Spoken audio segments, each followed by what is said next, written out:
Perkenalkan, nama saya Gurandi Afrialdi. Saya berasal dari Universitas Islam Riau, Fakultas Hukum. Saat ini saya akan menjelaskan materi tentang hubungan eksekutif dan legislatif dalam pembentukan undang-undang. Video ini dibuat untuk memenuhi tugas akhir mata kuliah Teknik Pembuatan Undang-Undang dengan dosen Pak Saprialdi, SHMH. Pertama, konsep dasar hubungan. Dalam sistem presidensial Indonesia, pembentukan undang-undang merupakan wujud kerjasama antara pemegang kekuasaan legislatif atau DPR dan pemegang kekuasaan eksekutif atau presiden. Hubungan ini bukan sekedar pemisahan kekuasaan atau separation of power, melainkan pembagian kekuasaan atau distribution of power yang menuntut persetujuan bersama untuk setiap produk hukum nasional.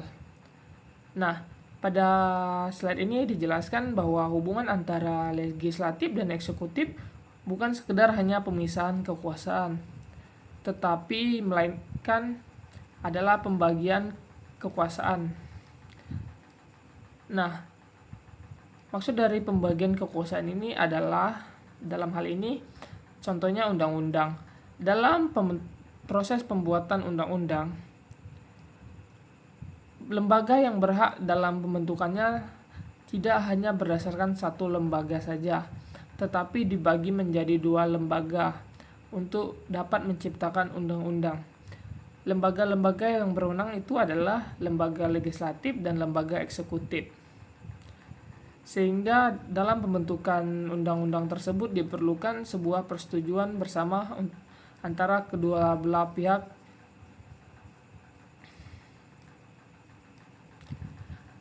Landasan konstitusional. Pada pasal 5 ayat 1 Undang-Undang 1945, Presiden berhak mengajukan rancangan undang-undang kepada Dewan Perwakilan Rakyat. Pada pasal 20 ayat 1 Undang-Undang 1945, Dewan Perwakilan Rakyat memegang kekuasaan membentuk undang-undang. Pasal 20 ayat 2 Undang-Undang 1945, setiap rancangan undang-undang dibahas oleh DPR dan Presiden untuk mendapatkan persetujuan bersama. Undang-Undang Nomor 12 Tahun 2011, pedoman teknis mengenai tata cara pembentukan peraturan perundang-undangan. Nah, pada bagian ini dijelaskan bahwa Presiden berhak dalam mengajukan rancangan undang-undang, sehingga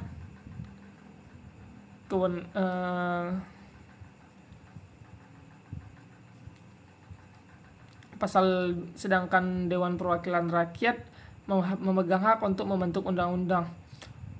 Walaupun pada pasal 5 Presiden hanya berhak untuk mengajukan rancangan undang-undang dan Dewan Perwakilan Rakyat memiliki hak kekuasaan untuk membentuk undang-undang, tetapi ditegaskan pada pasal 20 ayat 2 bahwa setiap rancangan undang-undang dibahas oleh DPR dan Presiden untuk mendapatkan persetujuan bersama, sehingga Presiden tidak dapat membentuk sendiri undang-undang, tetap memerlukan pembahasan bersama dengan Presiden dan persetujuan Presiden.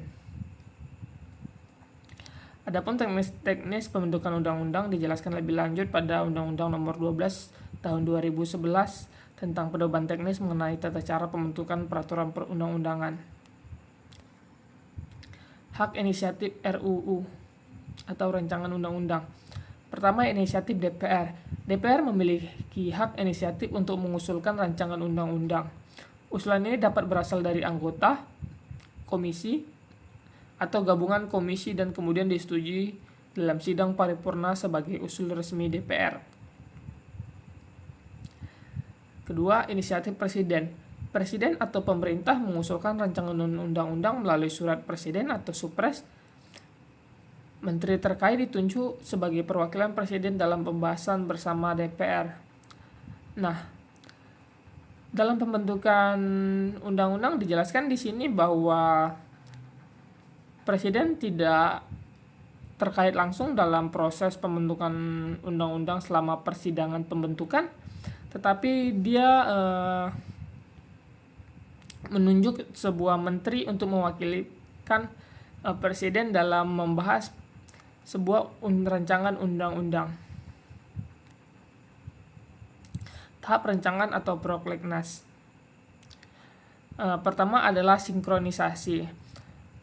Penyusunan daftar rancangan undang-undang prioritas antara DPR, pemerintah, dan DPD untuk jangka waktu 5 tahun atau 1 tahun ke depan.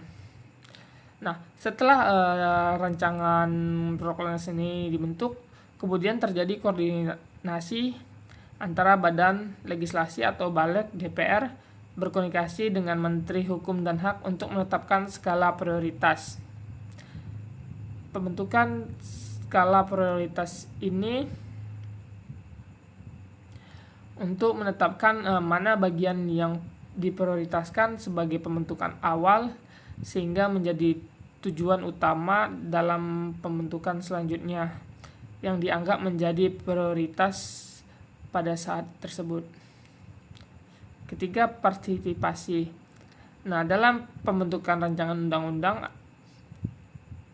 juga membuka ruang untuk masyarakat memberikan masukan terhadap rancangan undang-undang yang masuk dalam daftar prioritas.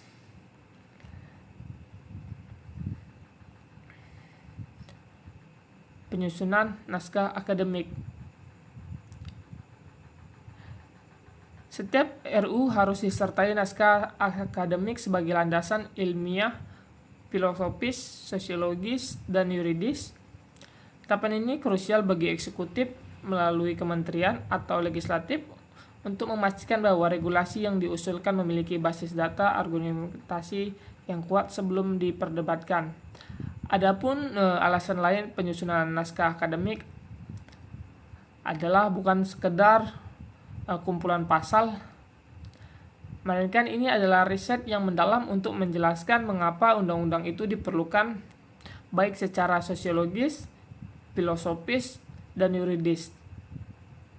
Tahap ini memastikan bahwa hubungan kedua lembaga didasari oleh data dan argumen ilmiah, bukan kepentingan politik semata.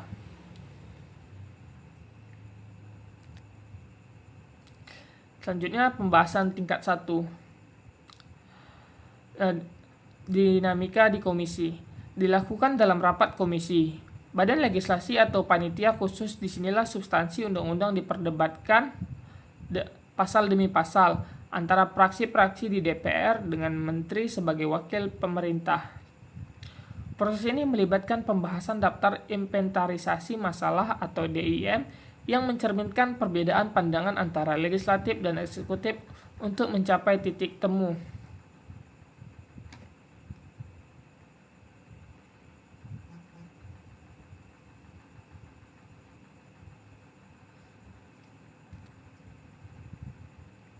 Nah, setelah pembahasan tingkat 1 ini mencapai titik temu tertentu,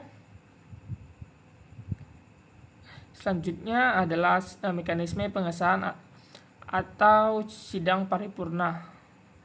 Pertama sidang paripurna. Nah,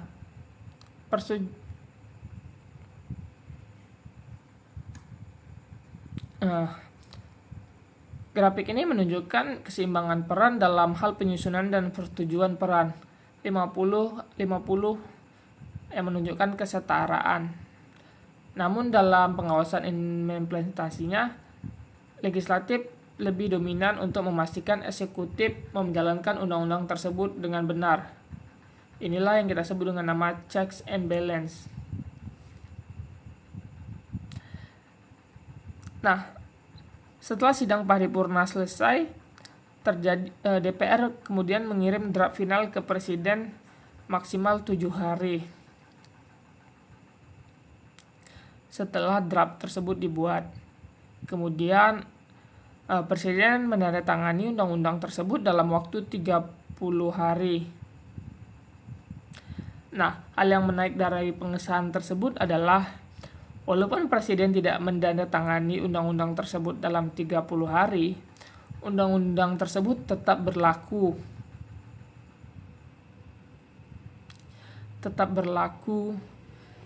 Walaupun tanpa adanya persetujuan Presiden, dan dianggap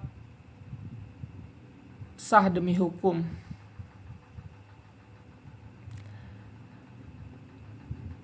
Tampak terlihat bahwa di sini DPR memiliki kewenangan yang sangat besar untuk mengesahkan undang-undang walaupun tanpa persetujuan presiden. Walaupun demikian, sebenarnya itu kurang tepat, karena selama proses persidangan dalam proses pembentukan undang-undang,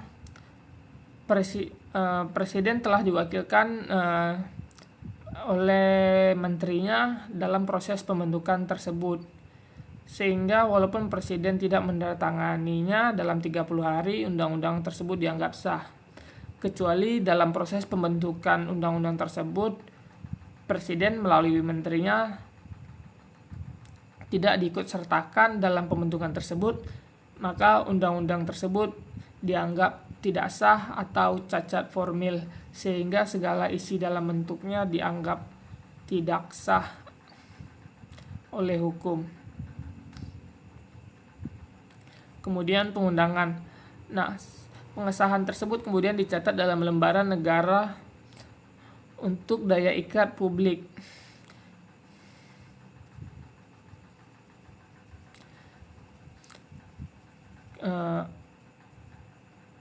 Keseimbangan peran checks and balance penyusunan undang-undang setara 50-50.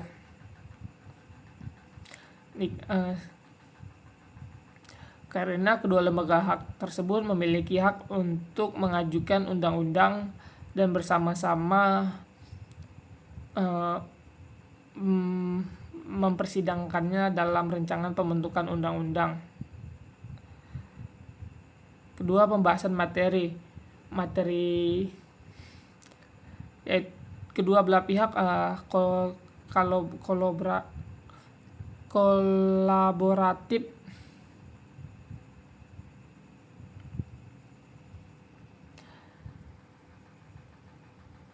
Ketiga, persetujuan akhir yaitu wajib bersama. Keempat, pengawasan implementasi didominasi oleh legislatif. Sinergi ini memastikan bahwa tidak ada satu cabang kekuasaan pun yang mendominasi pembentukan hukum nasional, sehingga dalam pembentukan undang-undang semua pihak dilibatkan antara legislatif dan eksekutif. Sekian dan terima kasih.